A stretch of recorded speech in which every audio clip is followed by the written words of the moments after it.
Good morning, everybody.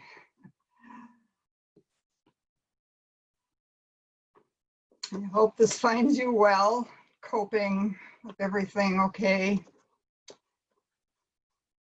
My talk this morning is titled, Right Speech, Talking, Listening, and Singing.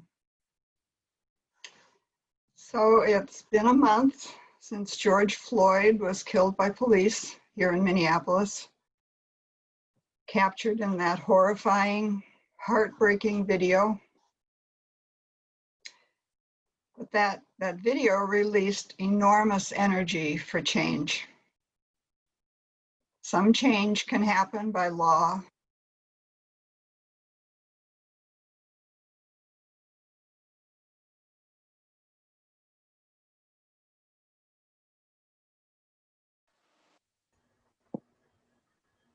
We can't hear you, Andrea. Yeah, Andrea, we lost your vocal.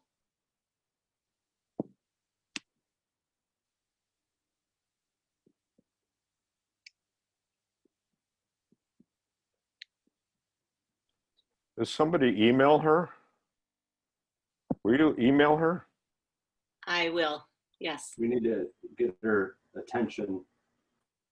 Everybody wave. But let me just pick up here where it might have been. A common response to the question of how we can be of help is to be informed and speak up, especially in situations where your silence could signal tacit agreement or permission.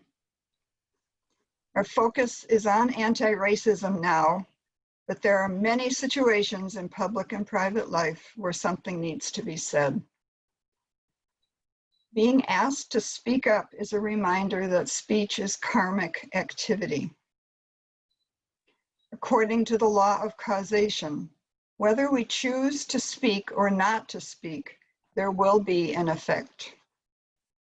Our cultural norms are shaped from within by the things we say to ourselves and to each other in our homes, schools, neighborhoods, workplaces, and civic arenas.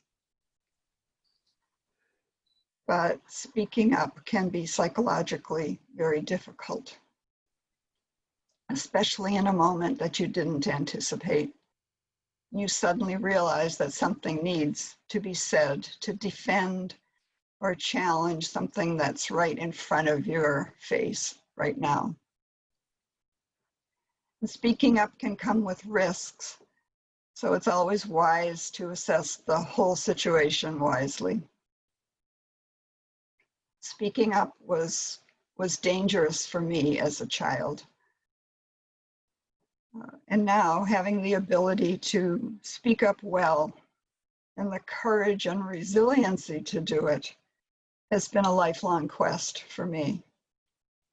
And as a Buddhist, it means finding ways to practice doing it as right speech. I've been thinking about speech a lot lately because of the Black Lives Matter movement, and also probably because of the extreme quiet of my self-isolation during the COVID pandemic. I've been musing about sound, the way we speak, what is conveyed through the voice, and how speech is more than the words. On the street, during the weekend protests that followed George Floyd's killing, there was a PBS political reporter named Daniel Bush who interviewed the Reverend Frenchye Magee. She's the associate pastor at Hennepin Avenue United Methodist Church. He asked her, "What kind of message do you think the rest of the country has gotten from watching these protests take place in Minneapolis?" Reverend Magee said, "I think what Minneapolis did was start the beginning of a very long, very loud, existential scream. And in the way that carries, it resonated at a frequency with people in other communities who probably felt it in their psyche, and they picked up on that scream, and it became amplified, and it continues to be amplified.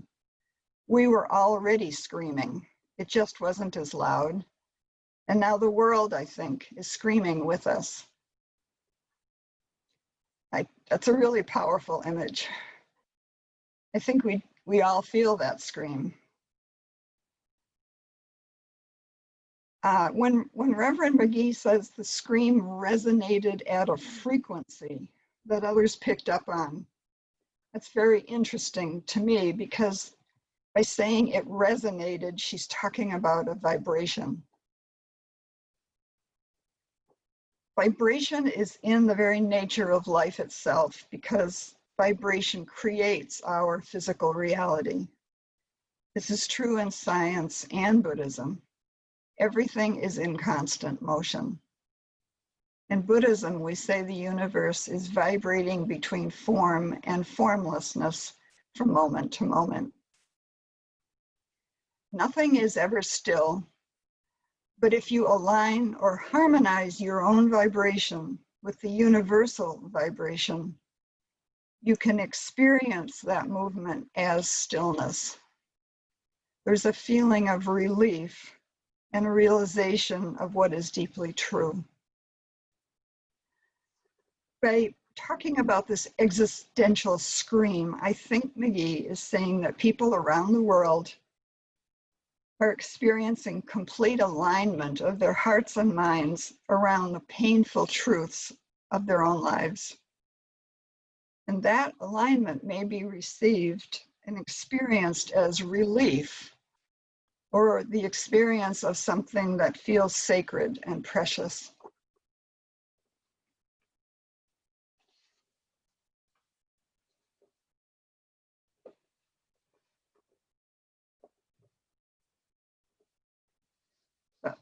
But my plan for today is to just share with you a variety of the things that have been coming up for me while I've been thinking about speech.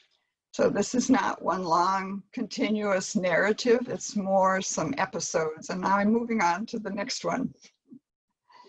There's a wonderful video on the internet. You may have all seen it. I actually hope you've all seen it because it's pretty great.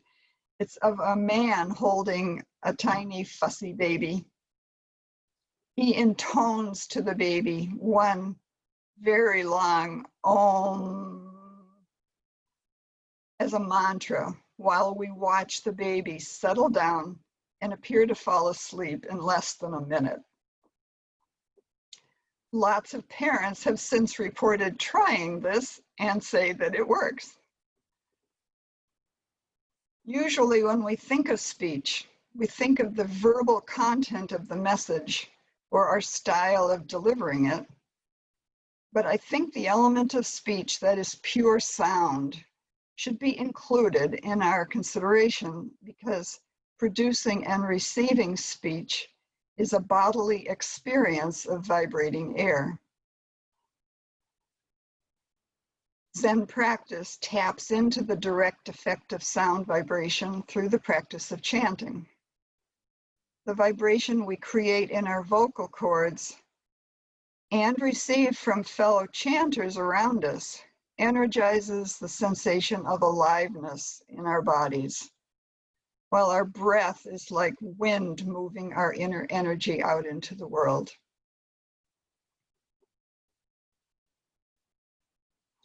Speech is a sound vibration, but when it comes to language, it gets more complicated. Zen teacher Norm Fischer talks about language as a prism. He says that language is so close to us, we cannot understand what it is. We are in language the way a fish is in water. For the fish, water is just the way things are. We're not aware of how language affects us because our consciousness tricks us. According to Buddhist wisdom, there is one total reality in which everything exists in interconnection with everything else. But when that one reality temporarily manifests itself as the world we live in. Our dualistic human consciousness sets us up as separate from everything else. To communicate with each other, we develop language, which then cuts up the original oneness into individual pieces that can be named and discussed.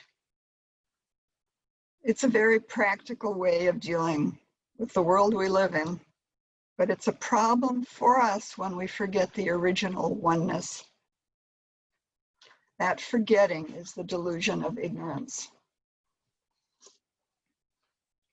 Fischer says that the Buddha saw how our inner use of language conditions our views, intentions, and actions, and therefore that the starting point for spiritual practice is awareness of this process. It seems to me that Buddha's teaching of the Eightfold Path of Liberation originates directly from that point. Right speech is the third discipline on that path. Right speech is a translation of the Pali Sama Vaka. The Pali word Vaka refers to words or speech. Sama has a sense of being perfected or completed and is commonly translated as right, which sometimes causes us problems in understanding what it means because that word means so many other things to us. Right speech is in the moral, ethical, and precept group of the Eightfold Path. One way to understand right speech is as a mindfulness practice that helps us avoid causing harm both to ourselves and to others, because speech touches both. In the discourse on mindfulness meditation, the Buddha says, and what is samavaka? Refraining from lying, divisive speech, harsh speech, and meaningless speech, generally understood to mean gossip or idle talk. Refraining means that by maintaining awareness of how language is operating in our minds and bodies, we have a chance to consider if what we are about to say is true, kind, necessary, and timely, and change course if we need to. Another way to understand right is speech that is whole or complete, so that our words represent both our separate individual existence and also the original source of our existence. Katagiri Roshi explained it as the harmony of the phenomenal world and the source of existence working together in harmony. There is no separation between them. This harmony is represented by the word right. The zazen we do is a chance to enjoy a respite from the prison of language. There is relief in letting words go and resting our minds in that silent ground that exists before words exist. Then language is not a prison, it's a creative opportunity. Fresh new words can arise from the silence of no words and shape our thoughts differently.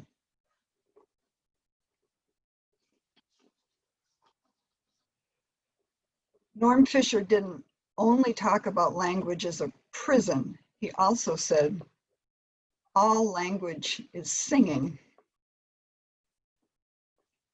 In singing, the lyrics are in the realm of speech, but there is also an emotional openness, perhaps revealing a vulnerability and a wholeheartedness of expression.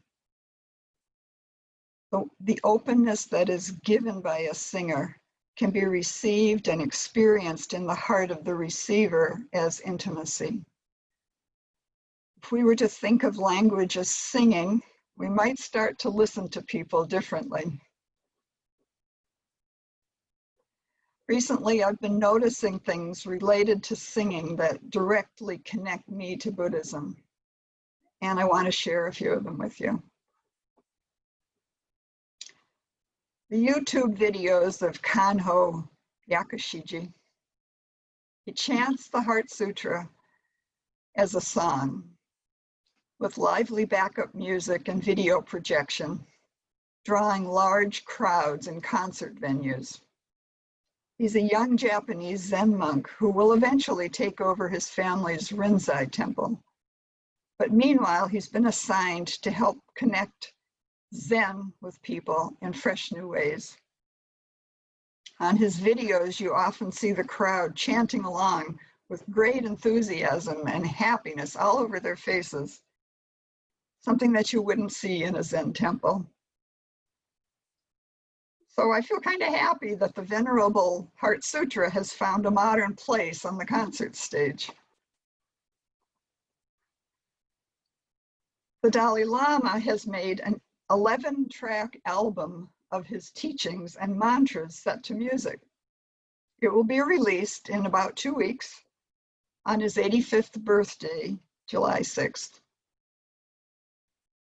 A preview track entitled Compassion is his chanting of Om Mani Padme Hum with New Age type music in the background. Recalling the recording session, musician Janelle Koonin said, "I had never heard him speak like this. He was really so excited. He actually proceeded to explain to me how important music is. He leaned forward and his eyes were sparkling, and he talked about how music can help people in a way that he can't. It can transcend differences and return us to our true nature and our good-heartedness."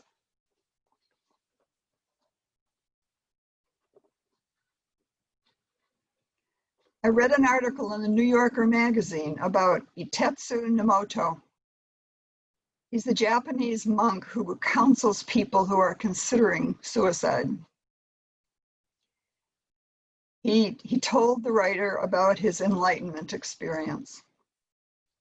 He was exhausted from lack of sleep, and he had to carry a heavy pot filled with rice.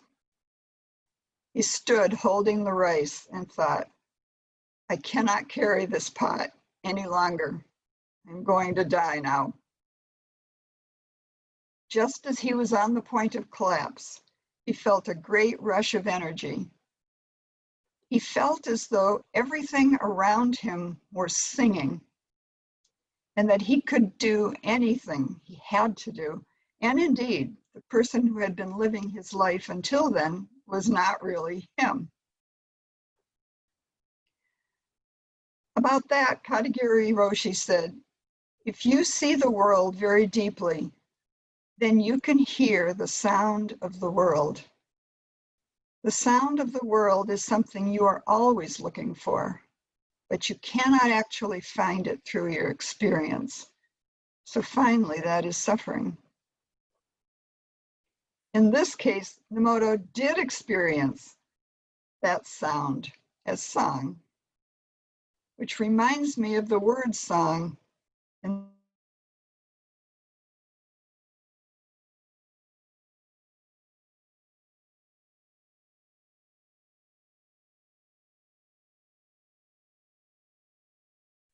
This year, I watched every episode of the NBC TV series Zoe's Extraordinary Playlist. Zoe is a young IT worker who develops a kind of superpower after something goes wrong during an MRI. She becomes aware of people's innermost thoughts by seeing and hearing them singing songs, often with high production values that only she can hear. It starts out seeming like a curse, but the sometimes painful lyrics in the songs that she hears inspire her to respond. She doesn't know what to do, but it starts connecting with people. She starts connecting with people and figuring out how to help them. Every time I watch that show, I think that Avalokiteshvara, the Bodhisattva who hears the cries of the world, now has her own show on network television. Something similar was a few seasons ago on the TV show The Voice, the singing competition. The finalist on that season was Addison Agan. She was my favorite. She didn't win, but she gave a soulful rendition of the song Beneath Your Beautiful. Her coach then was Adam Levine. He said, "There's a comfort I feel when I hear you sing, and I know everyone in the room felt that. There is so much turmoil and craziness in the world right now, but listening to you sing makes people feel that all will be okay. Addison can save the world." That is the really power of song.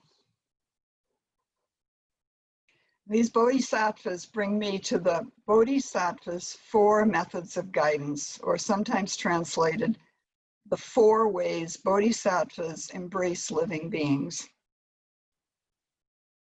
It's Eihei Dogen's 13th century essay titled Shishobo, and it's part of the Shobogenzo.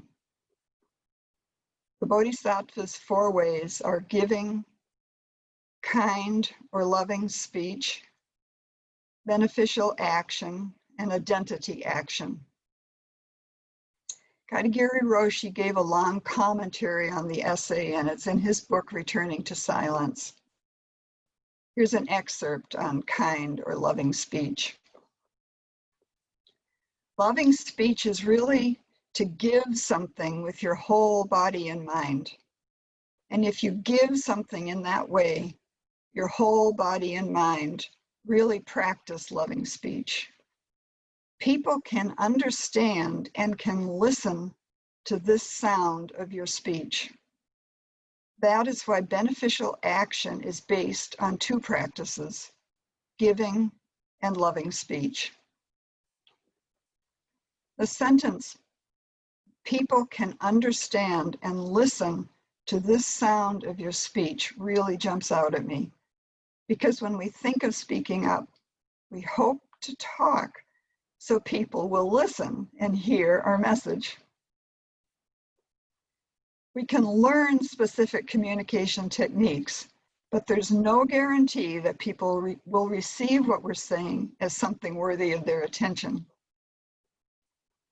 This says, if we speak from the heart in a sincere, non-gaining way, something trustworthy is transmitted within the tone of our voices and received in an open channel. Kind or loving speech begins with the way we speak to ourselves. Usually we use our harshest voice with ourselves, and that voice becomes the voice we use to talk to others, especially family and people close to us. Practicing kind speech by giving kind speech to ourselves helps us ourselves and is a good way to make speech, kind speech, a habit. You just start by noticing what you say to yourself, then take a friendly attitude towards your thoughts and talk to yourself with a soft voice and tell your story to yourself a different way. Do it out loud if you can. It sounds a little hokey, but I completely endorse it from my own experience. Here's a reminder of the traditional Buddhist guidelines for practicing the wise and skillful speech of a bodhisattva. There's 4. First, not rushing to speak, taking time to breathe before speaking, taking pauses and being in the moment. Making your best effort to speak in a kind, thoughtful, and respectful way, even with someone you don't like. Speak modestly and sincerely in a warm, friendly tone with no hint of judgment. Speak in a spirit of generosity and kinship that is other-focused, hoping your speech may be of benefit, but not expecting a reward, validation, or any particular outcome. Finally, I have a story about listening. Thich Nhat Hanh said, "Deep listening is the foundation of right speech." Our speech is not just our speech.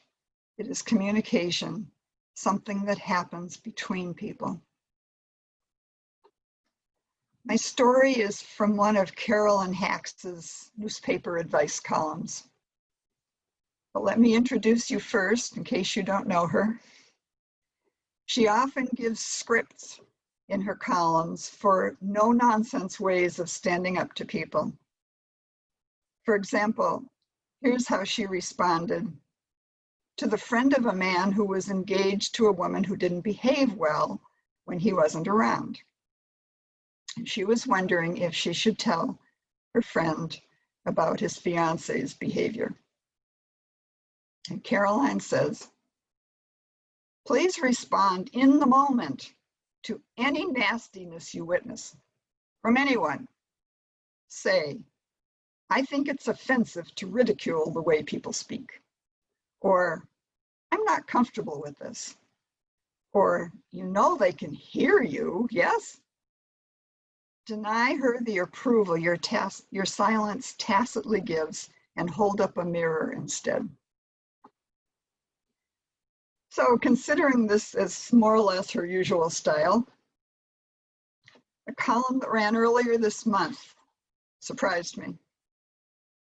In this column, a woman was looking for help with how to respond to her mother's constant criticism to her about how her brother was raising his son, who was her only grandchild, and the nonverbal communication of disapproval that she was showing to her son. Her mother was saying things like, "They are just slaves to that baby. All he has to do is open his mouth and they are right there. He's making it harder for himself by not telling the 4-year-old to entertain himself while mommy and daddy work."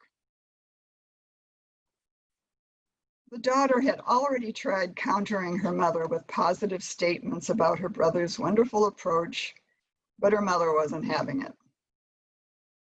Then the advice seeker adds, "When my mom says they should let him cry or tell him to go away, I think of all the times she did just let me cry or tell me to go away, and how profoundly lonely and unloved I felt as a child." So, what advice would you give to the daughter who's writing the letter? What could be said to influence her mother to see things differently and let up? Well, here's Carolyn's advice. Next time she blathers on about sending the child away, gently ask your mother, "Mom, did your parents do that to you when you were little?" Then either way, wait for her to answer or continue. If they did, then I'm so sorry. It breaks my heart. Then, regardless of how your mother responds, by doubling down, by softening, by ripping into you, or with silence, stake out your belief. Say, "I love how much love they show that baby. I hope every baby on earth gets that kind of attention." Caroline says, "Don't talk about your own loneliness as a child, and don't expect her to invite a genuine effort to connect. Wrap up with a show of support. You raised my brother to be a good dad who married a good mom. Take a victory lap. Caroline's display of radical empathy took my breath away when I read it. This is the kind of listening when you feel the depth of what's going on in another being, because you feel the essence of it deep in your own self. Then your words come from a place of deep connection. The speech that emerges from that depth feels, to me, very right. This is really the work of our bodhisattvas. People who can hear the scream and speak to it kindly and lovingly. She hopes her words will make a difference and help, but she knows they might not. What matters to her is that she responds.